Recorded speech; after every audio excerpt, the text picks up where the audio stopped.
Hey guys, welcome back to VinceVellCustoms. So today I want to talk about two things. One is the Jerseyfest show that's coming up, and the second part of this video, which I'll split into two parts, is the whole Advertiser Unfriendly, what's going on with YouTube. It's a real big mess. Some of you may know what's going on, some of you may not, and I just kind of want to give some updates to my channel and kind of like my whole plan of what's going on. So we're going to focus on Jerseyfest first. For those who don't know, Jerseyfest is basically a model and statue type fair. What it is, you know, it's pretty much where the hobby started. There's another show called Wonderfest. That's the big show. That's in Louisville, Kentucky, and that's every year as well. But there's also another show, Monsterpalooza. I think that's in California, if I'm not mistaken.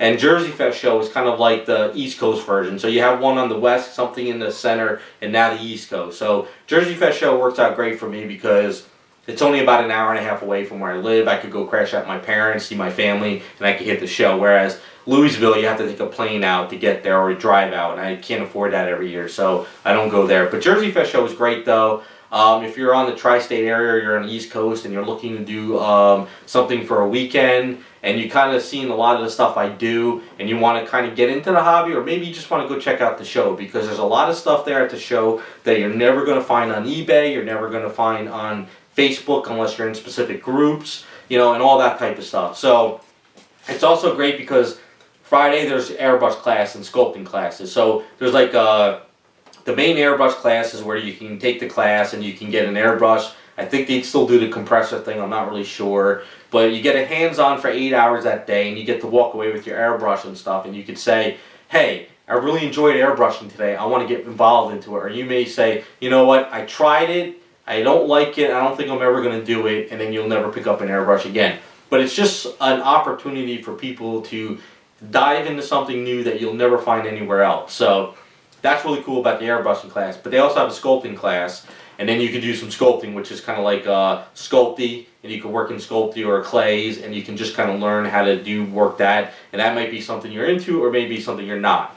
And then they have other classes which might, I don't know, it changes from year to year. I know last year they had a vehicle class, which is like Star Trek and Star Wars vehicles. Then they have a miniature class, and then they have like maybe a monster class. So there's something almost for everybody. If you've been involved in the hobby for a long time and you always want to learn new things, you can take the class. Or maybe it's something that you've never been in the hobby, or maybe you're a parent and you want to get your child involved in something else. You can say, hey, you want to try an airbrush class for a day, and if it's something you enjoy, you can go to the show Saturday and Sunday, and you can buy a couple kits and supplies, and you can talk to painters, you can talk to sculptors, and you can get a wealth of information from everybody. Nobody at the show is going to be like, oh, I can't tell you that. They're going to be like, no, I use this paint, or I use this airbrush, or I buy this compressor, or, you know, I sculpt with this tool, or I make my own tools. You know, there's going to be, I think they'll have the guy again this year that sells all the tools.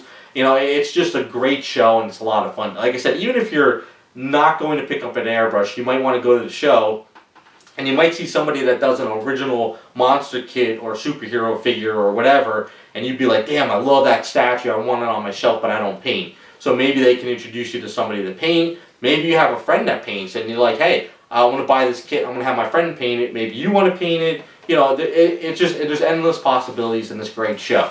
So I don't know if I'm going to be there Friday or Sunday, because the way things have gone for me this year is I've taken a lot of days off for doing other stuff. I try to change up every year. So I've taken off a day to go to a comedy show. Next week I'm doing a fishing trip. But I also had a lot of problems with my roof in my studio where I was getting water and I had to replace it. So the whole studio was a mess for so long that I was missing so many days. So I got to kind of limit when I leave, and I got to get back to work.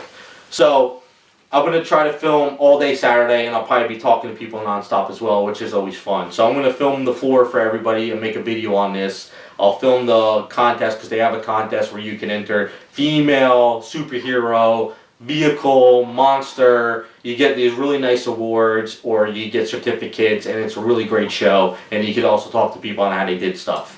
So I'll get as much filming as I can for you guys, and I'll make a video on that. So it's a really great show. I'm looking forward to it. If any of you guys watch my channel and you're going to go to the show and you see me walk around, tap me on the shoulder. You want to shoot the shit. If you got any questions I can help you with. Like I say, I learn every year I go. Every time I go, I know guys in the hobby for years now. and they might put up a new item into the contest, or they might have it on their display, table if they're selling items. And I'll be like, how the hell did you paint that area? Or what did you use for that? And it's something I learn every year, something new. And I always tell people, the minute you say, I know everything and you can't teach me anything, is the day you fail. So I always look at it like, I'm never going to stop learning, and I'm never going to try to stop getting better. I'm always going to try new things, and I'm always going to try to step up the game. So that's why I love the show, because every time I go, I walk away, I'm just like, oh man, I learned a whole bunch of new shit. I can't wait to try it. So it's a great show. So if you're going to go, check me out, check everybody else out. I'll be there, and I think it'll be a great time. So we're going to get on to the second part of the video. Okay guys, so here's the second part of this video, and I kind of want to talk to you guys about YouTube and what's going on with the channel and the whole advertising strike and unfriendly stuff that's going on, because I got hit pretty hard too. Real quick, I started a VidMe channel, and I started a Daily Motion channel. I'm going to link those in the description. I'll get to those in a little bit, but I want to talk about why I started YouTube and what's kind of going on, and I kind of see the slippery slope that's happening, so I kind of want to cover my ass, basically, what's going on. I started YouTube for a couple of reasons. One, it was an advertising tool, and I'll admit it is an advertising tool, because I figured, I like doing statues, but I also like doing commissions, so I started as an advertising tool. So when I lost my job back in the day, I built up YouTube even more, because I figured it's better to advertise this type of medium in real time, because you can see what I'm doing, you can see the quality, and I'm not taking a picture, and I'm not color correcting it, I'm not adding a lens flare, making it look great. You get to see in real time what it's going to look like on your shelf. So I figured it would be a better advertising tool than being on Facebook and Twitter, because I'm not on Facebook and Twitter, and I refuse to go on social media. I would rather wake up in the morning and start sculpting, customizing, painting, chopping up a statue all day, film some of what I'm doing, and then on Sunday edit it, make a video, and then I can share that with people. So it's like, I do a lot of stuff for repairs for people, and they also like to say, hey, make a video on it. I want to see how you did it. So it's kind of like, it works in a good way of advertising, and I enjoy it more too, because I don't want to be on social media. I just don't want to do it. I'd rather do this. It's a lot more fun, and I think it's better for advertising this stuff. The second thing is the reason why I did YouTube. It's kind of like a pay it forward. 2003, I got kind of into the hobby, and I was on Statue Forum and Clubhouse. And I started showing off my stuff. I started digging into the material. I started reading what people were doing. I would ask people questions, and I would just start soaking up information and trying new things. And then the Jerseyfest show started, which was at Dave's house, and then they also had the Wonderfest show. And I would go to Dave's house, and it would be eight guys one year, 14 the next, and it kept growing to a show. But every year I would go with my iTouch, and I would soak up information from everybody, because we would all bring kits, and everybody would just shoot the shit. And I would be like, how'd you do this? How'd you do that? What did you use? And I would be soaking up information like crazy. So all those years of asking all these guys, nobody ever said to me well, you got to give me money, or I'm not going to give you my tips and tricks. They were all kind enough to say, this is what I do, this is what I use, go to town, do it. So I'm kind of paying it forward to everybody else with YouTube, because it's like, I can make a video on what I'm doing. It's an advertising tool for me, for those people who are never going to pick up an airbrush, or who broke an item and they want it repaired but they just don't know what to do, or they'd rather have someone else do it.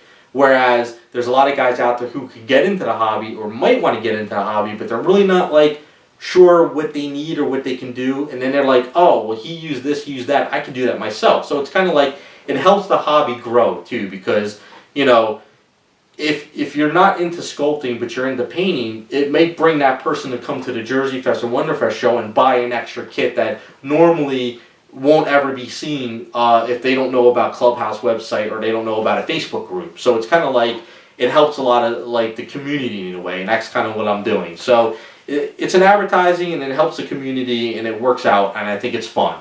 Plus, I like to work all day long, and then I could go and do some edit work once in a while, because I do like to work on computers, but 11 years behind a graphic designer, and I'm doing this, I love this more, but once in a while I like to do computer work, so it's kind of fun. So that's kind of why I did it. So the bonus of all this is I was able to monetize my channel, and I understand that a lot of people want to watch YouTube and they don't want to watch the ads, and I get that. I'm not saying, whatever, you do what you got to do if you want an ad blocker and all that crap. So I just figured, maybe I can make a little extra cash off the YouTube channel. And I did, and I think for the first couple of years as it grew, I think I was able to pay, before the ad apocalypse came, I was able to pay like 4 months out of the year my internet bill, because all I have is internet. I don't have cable and I don't have a phone. I have a prepaid phone, but I don't use it, I don't text or anything like that on it. And it worked out pretty good, and then the ad apocalypse came, and then all of a sudden, all the funding dropped, and now I'm getting ad striked on all my videos. So the other day, I checked my YouTube channel, and I'm getting Advertiser Unfriendly strikes on the weirdest stuff, like pinning a statue, repairing a statue, painting skin tone on Storm X-Men got flagged, painting Power Girl got flagged, the Wonder Woman Starfire statue got flagged. It's just me, it's just a finished thing, and I'm just rotating it, and that got flagged. The only one I could think that was Advertiser Unfriendly would be the Black Queen Sideshow Adam Hughes statue that I just recently did. That got flagged. Now, a lot of you may be saying, like, well, you could just put in the claim to have it manually checked and then they'll look at it. But the problem is YouTube is automated. It's in all algorithms, or whatever, and there's no manual workforce looking at all these videos, so everybody is getting striked. All the channels I'm subscribed to have gotten Advertiser Unfriendly strikes like crazy. And there's a lot of weird stuff going on with YouTube too. I like to sit here and listen to YouTube stuff. Not stuff that I have to watch too much, but stuff I can listen to. So I'll give you some examples of what I like to listen to. There's this channel called Paranoid Times. It's a channel where people send in fan fiction stories, I guess, and they read it off. So I could sit here and listen to these things, whether it's like about a monster, or it's about a conspiracy theory, or it's about like, aliens or something. I could sit here and listen to it, and I could let my imagination run wild without having to physically watch something. There's another channel called Studio C. It's a skit comedy show. It's really funny. They make one video a week. It's like 2 or 3 minutes. It's like old skit comedy stuff. I watch that like when I eat lunch. I watch their new thing that week. But it seems like I'm getting unsubscribed from these channels randomly now. I don't understand why. Like, I go to check out, like, a video channel I'm subscribed to, and all of a sudden I'm not subscribed to them anymore. I don't understand why. So I'm seeing things go down with YouTube now. So my next impression is with YouTube is they're going to start probably hitting people, like they're going to say your video is YouTube unfriendly, not advertising unfriendly, YouTube unfriendly. They're going to start dictating which they want on YouTube and what they want compared to when they first started. So my vision is like, say the Harley Quinn premium format from Sideshow. If I take the cloth off the statue, she's pretty much naked, or even like this Punisher, he's pretty much naked at the top, just a shirt. So you have to build a statue from the skeleton to the muscles to the skin and then the cloth.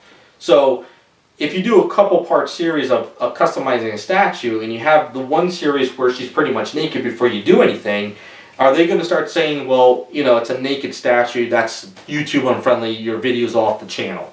Or, are they going to say when you're painting up skin tone, because you're painting up the skin tone before you do the outfit, they look fairly naked, that's YouTube unfriendly? It's like, you have to paint the skin tone, then you got to paint the outfit, then you add the cloth. It's like, where do we stop on YouTube now with all of this? So, I see now everybody is kind of like leaving YouTube, and everyone's starting to start off their channels and different video sites. I started VinMe, and I started Daily Motion.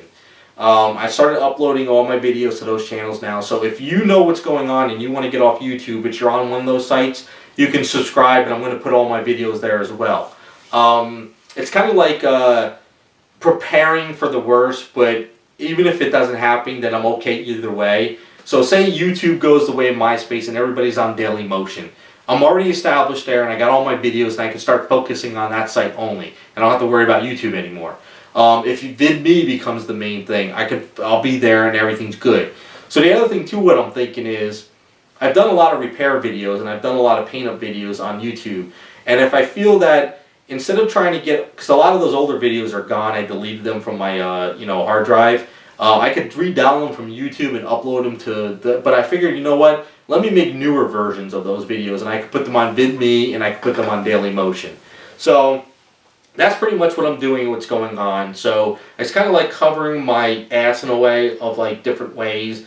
And like I said, I'll still be on YouTube. I'm not dropping it. I'm not going anywhere. But if like another year down the line, nobody's really on YouTube, but everybody's on Dailymotion, or everybody's here, or everybody's there, I'll be there, and everything will be kind of cool, and I can keep making the videos. And the other thing too I looked into on Dailymotion, I know YouTube does it, you can do live streaming, but from what I understand, Dailymotion seems to make it a little bit easier. So maybe if like Dailymotion becomes the new thing, like say maybe on like a Thursday night, I'm going to sculpt like the skull on Punisher's chest. Maybe I can like make an announcement saying that, okay, on Thursday of this date, I'm going to be doing a 2-hour live stream on, doing the sculpt of here, and maybe I could do some stuff like that. So I'm thinking a little bit more down the line and seeing how things go, and we'll just see how things play out. But that's kind of what's going on. So if you guys are on Dailymotion of VinMe, click the link, subscribe on there. I'll be posting the videos there, so you don't have to come to YouTube if you don't want to anymore. So, and maybe it's just to give you guys an awareness of what's going on, because everything is just, it's a mess. I mean, it's even funny. There's one channel of like cat videos I was like just browsing through, and it turns out they got like Advertiser Unfriendly strikes for cat videos. It's like, that's kind of like, we're kind of going down that road. So that's what's going on. Thanks for watching, and I'll be back with some more videos.